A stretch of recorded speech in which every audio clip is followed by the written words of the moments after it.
I actually have to ask you, have you been to Dubai recently? Ever? No. Okay, so this is where the question is stemming from. Almost on a daily basis, when I sit with people that are interested in setting up their companies, they usually say that this is my third or fourth visit. And why this is important and why I want to reiterate on this is because your question is on the benefits. You will only feel how beneficial a platform like Dubai is is when you visit and you see things firsthand. I call it like kicking the tire. I can't buy something without I see it. So we can't tell you an idea without you seeing what happened in the past, 30 or 40 years in Dubai. There's ample of opportunities. And I also highlighted to the gentleman that find the niche. Collaboration can be achieved. Good morning. It's both an honor and a privilege to be here today at the international seminar where we are highlighting and positioning Dubai as the most sought after business destination and assisting you to move globally from Dubai. Today is a platform that epitomizes global connectivity, resilience, and the pursuit of shared prosperity. I'd like to thank Mr. Cyril from WTC Goa and of course my colleagues from DMCC for organizing this event today. Today, I bring to you a perspective from one of the most dynamic business destinations of the globe, and that is Dubai. Dubai, as we all know, needs no introduction. Dubai is a city that's built on ambition, it's governed by a vision, and it's driven by ease of doing business. Left, right? Most of the trade and service flows between India and UAE have been touched upon by Abhijit and Basil in their slides. So I'm not going to really delve into this slide much, but just wanted to address one point. Many of you all, even before the session began, had questions about how is the trade flowing now in the current geopolitical situation. What is it exactly like right now to live in Dubai, to work out of Dubai, right? And to answer that question, and of course we can take that up one-on-one later as well, I would just urge all of you all not to look at social media, but to look at hard facts, right? So just to give you a few metrics, like look at flight data, which are flights flying in and out of Dubai. None of them are really disrupted. Look at the number of missile or siren alerts which have been there in UAE. None of them in the past 1 month, despite the geopolitical situation again being a little sensitive. Look at the people, and I'm sure all of you have some friends or family living in Dubai. Look at people living in Dubai currently, right? It's everything back as normal. It's BAU. Hotels are occupied. There is normal traffic back on the roads, and people are living as if it's a normal life and doing work and business normally.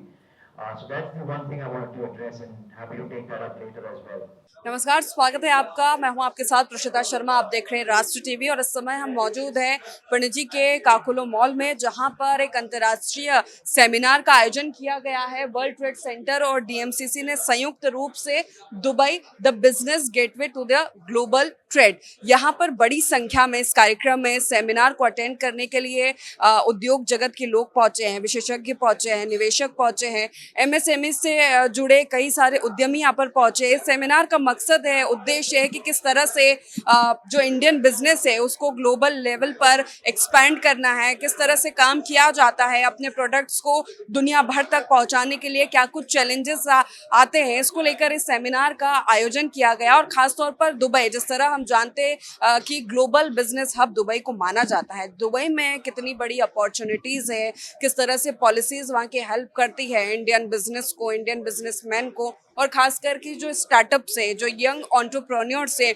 उनको किस तरह से help मिलती है अगर वो कोई भी उद्योग में कदम रखते हैं या कोई भी बिजनेस शुरू करना चाहते हैं, कैसे कर सकते हैं, क्या कुछ चैलेंजेस आते हैं, उनसे कैसे निपटा जाना चाहिए, चुनौतियों से बार बार अगर अपने प्रोडक्ट को ग्लोबल लेवल पर, अपने बिजनेस को ग्लोबल लेवल पर किस तरह से एक्सपैंड करना है, इस्टेब्लिश करना है, इस सेमिनार के माध्यम से वो जानकारियां बिजनेसमैन और तमाम जो उद्योगपति यहाँ पर पहुंचे हैं उन तक पहुंचाई जा रही है। तो चलिए विशेषज्ञों से जानेंगे कि ये सेमिनार कितना हेल्पफुल और कितना यूजफुल है इंडियन बिजनेस के लिए, कि वो कैसे इंटरनेशनल लेवल पर, ग्लोबल लेवल पर अपने बिजनेस को एक्सपैंड कर सके, स्टेब्लिश कर सके। मिस्टर सुशांत वोलवोयकर हमारे साथ मौजूद है, जो एक्सपोर्ट के साथ साथ एमएसएमई के क्षेत्र में भी काम कर रहे हैं। उनसे जानेंगे इस तरह के सेमिनार्स जो होते हैं सर, वो बिजनेस सेक्टर्स के लिए या एंटरप्रेन्योर्स के लिए जो स्टार्टअप कर रहे हैं, बिजनेस के क्षेत्र में आगे जाना चाहते हैं, कितने हेल्पफुल, कितने यूजफुल होते हैं? मैडम, आप जो ये बोल रहे हैं ना,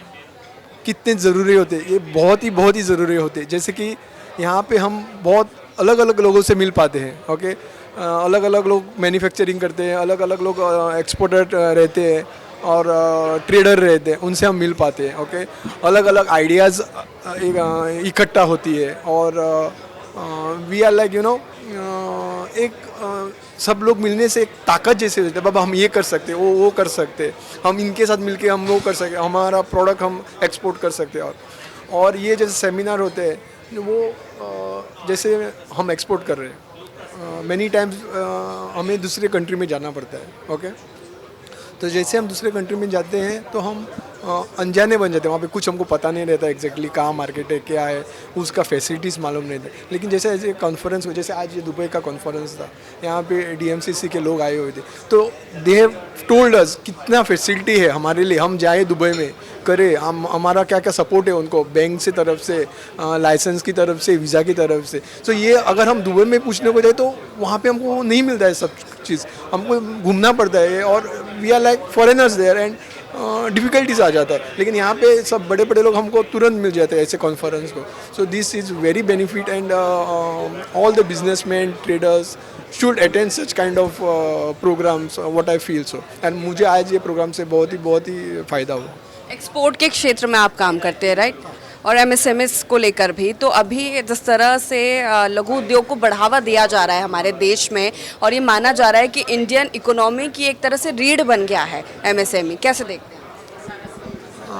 MSME is very important, playing a role in these sectors, like okay, जो I have to tell you like जो अभी हमारा ग्रोइंग सेक्टर है ना, उसमें एक कोई बंदा है जो उसके पास 10 किलो का ताकत है। ओके, और एमएसएमई छोटे छोटे हैं जिससे मानो 1 किलो का ताकत है, लेकिन वो 100 लोग हैं।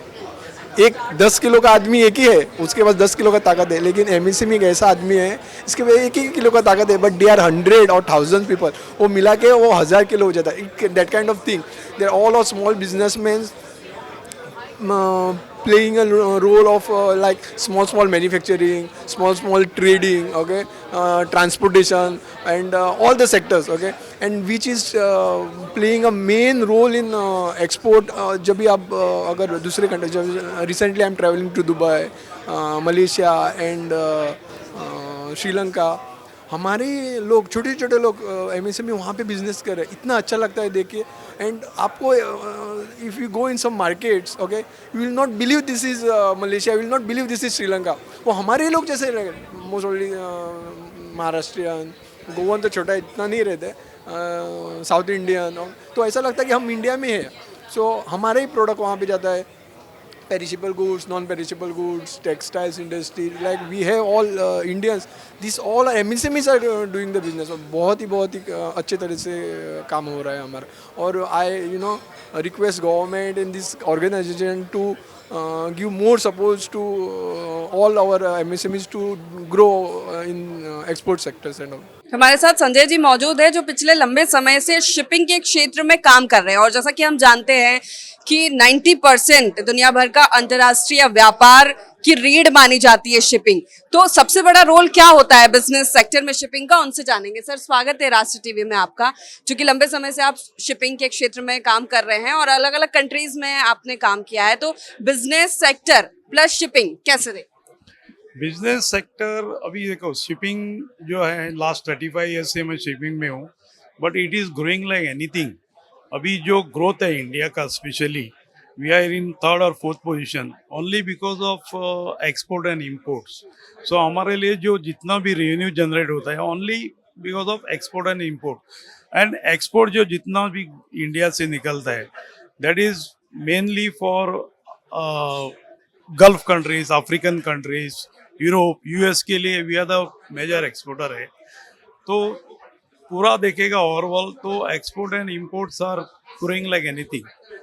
तो हम लोग 172 कंट्रीज में सर्व कर रहे हैं from documents to containers by air by sea और बल्क ब्रेक बल्क भी कर रहे हैं. तो लास्ट में 30 साल के ऊपर से देख रहा हूँ कि मार्केट एकदम ग्रो हो रहा है and it is a very good opportunity for young entrepreneurs. लेकिन सर कई बार होता है कि बहुत सारे डर होता है एक तरह से कि अभी प्रोडक्ट तो रेडी है, अभी इसका एक्सपोर्ट इंपोर्ट कैसे होगा, खासकर जो स्टार्टअप करते हैं, जो स्मॉल बिजनेसमैन हैं, तो क्या चैलेंजेस आते थे जो कि अब नहीं है?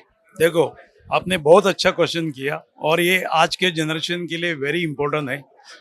मेरे नॉलेज से विदाउट नॉलेज आप कोई भी एक्सपोर्ट मत करो.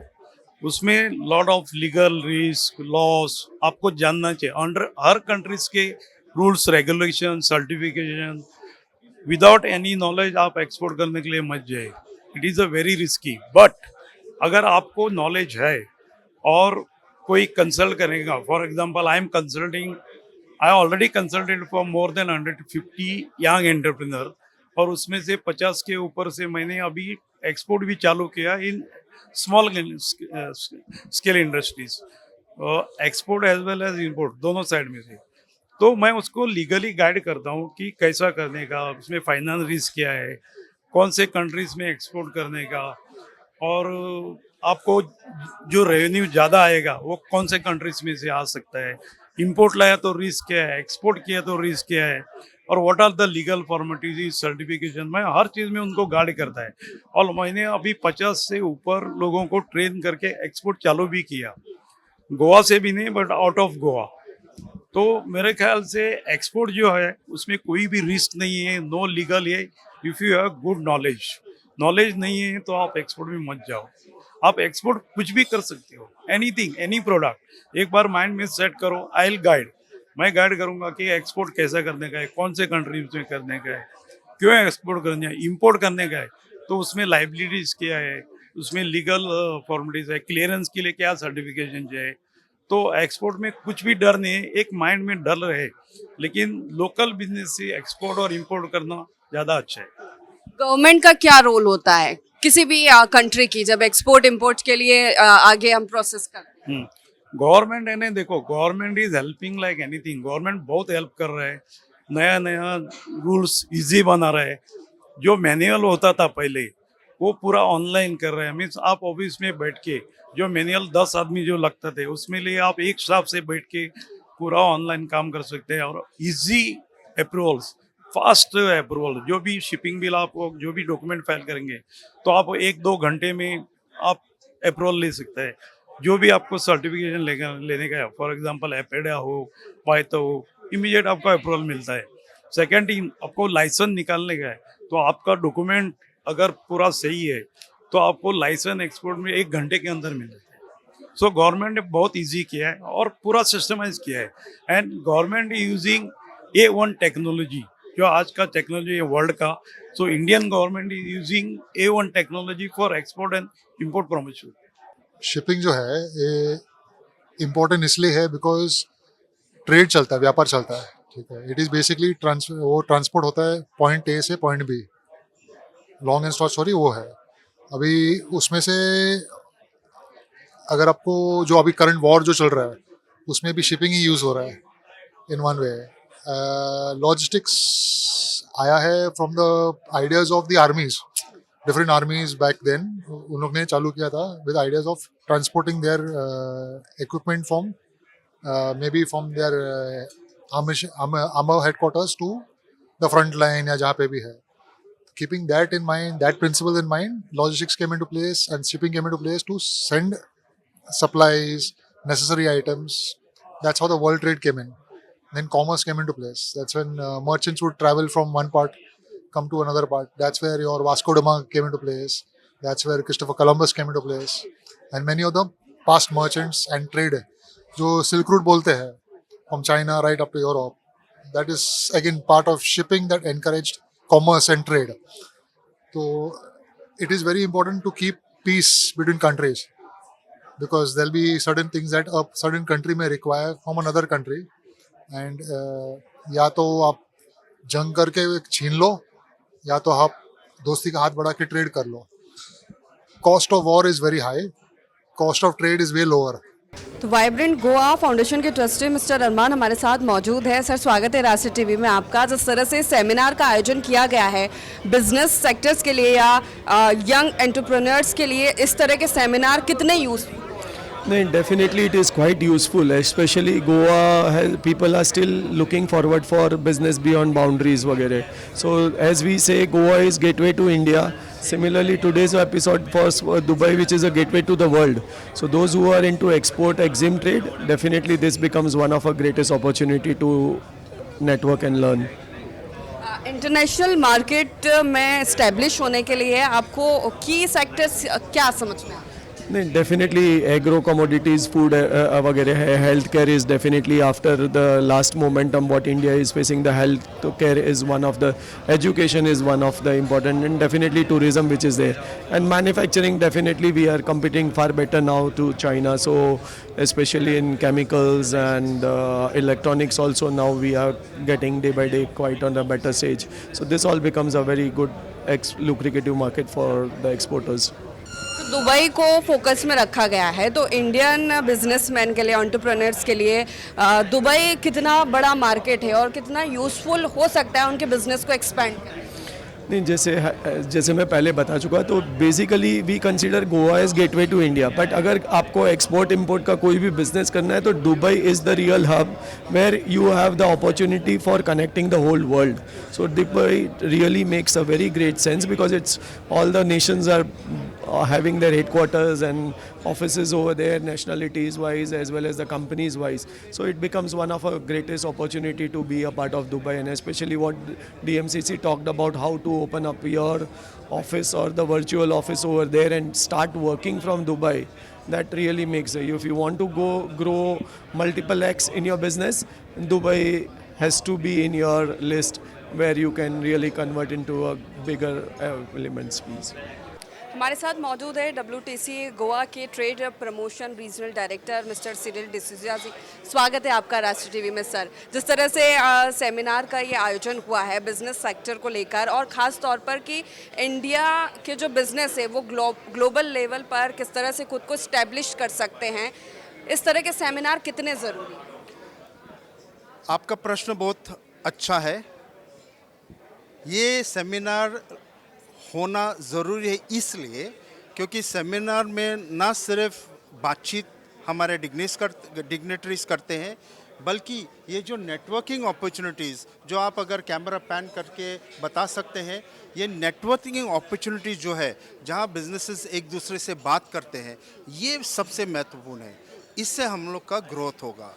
तो ये सबसे महत्वपूर्ण है कि हम हमेशा मिलें और इस तरह के सेमिनार्स हम और भी बढ़ा सकते हैं। DMCC के तत्वाधान में पूरा आयोजन हुआ है। सर, DMCC सपोर्ट करता है इंटरनेशनल ट्रेड को, इन्वेस्टमेंट को। इंडियन बिजनेस के लिए कितने बेनिफिट्स DMCC से ले सकते हैं? नहीं, मैं खास का बात कर लूँगा वर्ल्ड ट्रेड सेंटर के गोवा के बारे में। वर्ल्ड ट्रेड सेंटर गोवा का इकोसिस्टम जो है, ये एक प्रकार की संस्था है जो कि 100 कंट्रीज़ में 330 इस प्रकार के सेंटर्स है जिसके ज़रिए हम अपनी गोवन बिजनेसमैन को हम अपॉर्चुनिटी दे सकते हैं। तो ये लगभग जो पूरी दुनिया है वो आपके प्रोडक्ट्स को लेकर के जा सकते हैं।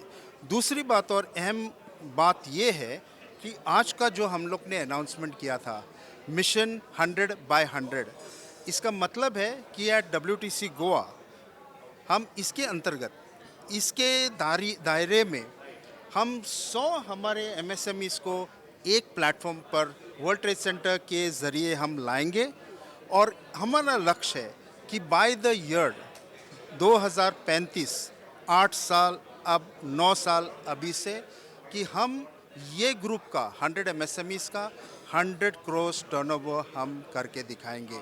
और ये मैं एक बात ऐसा नहीं घुमा रहा हूँ या फिरा रहा हूँ, लेकिन ये एक हम लोग ने रिसर्च किया है कि हमारे एमएसएमईज, गोवन एमएसएमईज में एक ताकत है, लेकिन जब तक ये एक दूसरे से मिल के काम नहीं कर पाएंगे और अपने साइलों में अकेले अकेले काम करना चाहते हैं, तो ये जो ग्लोबल जो डिमांड है ये पूरा नहीं कर पाएंगे। और इसके लिए हमने इसके ऊपर रिसर्च किया था। हम लोग ने इसको एक सोच समझ के एक निर्णय लिया और ये एक मिशन बनाया, mission 100 by 100, empowering 100 MSMEs from Goa, small and medium ones specifically, to bring them into our दायरे में।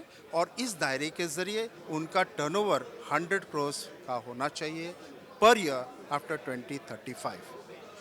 तो गोवा में गोवा के साथ साथ देश भर में एमएसएमई से लोग जुड़ रहे हैं, क्योंकि अब ऐसा हो गया है कि हमारे देश की इकोनॉमी इस पर निर्भर करती है।